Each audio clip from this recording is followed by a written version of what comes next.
Good morning, friends. Today we are going to discuss certain topic in fluid mechanics and pump. The code is AA3303. The subject is meant for second year agricultural B Tech agriculture engineering students. But this subject is common for mechanical and civil, right? This topic actually open channel flow. Today we are going to discuss few topics regarding this open channel flow. Okay, so actually this is a topic in applied hydraulic engineering for civil engineering students. Okay, we'll see what it is. What is actually an open channel? See, we discussed what is meant by a pipe flow. Okay, so how water flows in the pipe. So what happens? What friction factors account for? That is different. Apart from this, what will happen? Can you just remember when water is flowing through a closed pipe? When it is flowing through a hose, okay, it will be fully closed, isn't it? There will be no air space. If there is a space, or if it is something is a natural, okay, if it can be a natural or a man-made structure, the main thing is the liquid should have a free surface at its top.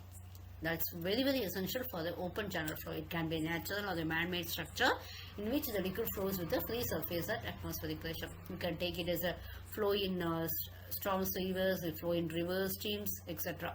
Even in storm sewers also, if it is not flowing fully, we can take it as a open channel flow. Okay, so what happens actually, rivers or the channels, and again how it will be uniform or non-uniform.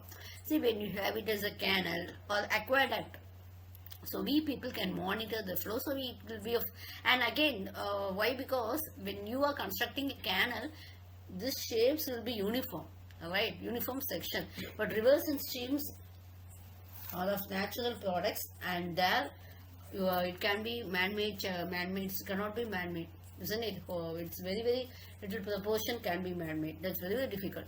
Okay, so though you are carrying out certain operations, it cannot be man-made. So the cross sections will be varying. So how we are going to compare this pipe flow channel and also open channel flow? So description is actually a closed conduit, but here it's a conduit in which it has a free surface. And the flow occurs due to difference in the pressure. Here, the open channel flow, mainly it occurs due to gravity. Gravity force is the main responsible. Velocity, the maximum velocity occurs at the center of the pipe. Whereas in open channel flow, the maximum velocity occurs at a little distance below the water surface. Okay. Cross section. The cross section for pipe flow is generally round or it can be circular. Right. In the case of a cross section of open channel flow, it can be a trapezoidal, triangular, rectangular, and it can be even circular. So whatever be the cross section, so it can be not be defined also. And surface roughness, it will be varying with pipe material. But here surface roughness will be varying with the depth of the flow. So what are the properties of open channel? First one is artificial channels. These are channels may be man. For example, you can take it as irrigation channels. We will be constructing spillways and drainage ditches, etc. So though we will be constructed in a regular cross section. Okay, they don't get widen or get narrow. Somewhat approximately when you are constructing for your irrigation channel, approximately it will be the same cross section only. Isn't it? Very small changes, minor changes that can be neglected will be existing. But the natural channels are very different. Okay, they are not regular. Okay, and the materials of construction, we can't say how it is, what properties of materials, anything else. So the surface roughness will also change, may or may not change with time, distance, and elevation, the bed slope, everything may change. We can't predict how it will be. So I have given certain shapes and also given the weighted perimeter, the top width B, the formula for the rectangular, trapezoidal, and also circular cross sections. Okay, hydraulic wind depth Y, hydraulic radius, I have given certain formulas. I can have a glance over them. Okay. How will be the velocity distribution in open channel flow? So reverse canals I told, because of free water surface, what happens actually, this is when you take it as, this is non-uniform. When you take it as reverse, it will be non-uniform. So to measure the velocity at open channel, require Pitot tube or current meter or being used. Should have made Pitot tube, isn't it? it will have a bend shaped, and we'll be inserting this, and there will be a rise in water. So based on the rise, what happens? You can find the velocity. In general, to find the average velocity at a depth of 0.6 meter from the free water surface, we are measuring. Okay, or other cases, in the cases of velocity at 0.2 meter, 0.8 meter we are taking, and we are taking the average of them. That is, we call it as a channel average velocity. This method we follow in order to calculate. Though it is an approximation, we can just find out how it is. Okay. Most economical section of channels. What is channels? When we call it as the most economical, okay, when the cost of construction is minimum. Okay, it also depends on excavation, right?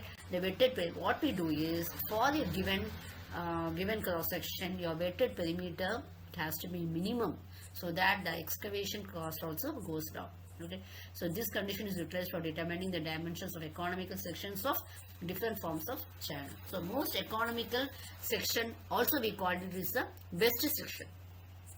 Okay, so we have a resistance coefficient. So what we have to do is, we have to find out, so that that best discharge is obtained at low cost. So simple problem I have done. A rectangular channel of width 4 meter, having a bed slope of 1 in 1000, I is equal to 1 by 1500, and chassis value is 50. So we have to find the maximum discharge. We know this is a rectangular channel, so B is equal to 2D. Okay, now D is equal to B by 2, so we get it as depth is equal to 2 meter, M is equal to D by 2, so 1 meter. So as per the formula, Q is equal to MC into M into I. So M, what we have obtained? D by 2. Okay, so we get it as Q is equal to AC. By applying the formula, we get it as Q is equal to 10.328 meter cube per second. This is very simple formula I have, simple problem I have done for you. Thank you all once again. Okay, we'll meet in the next video.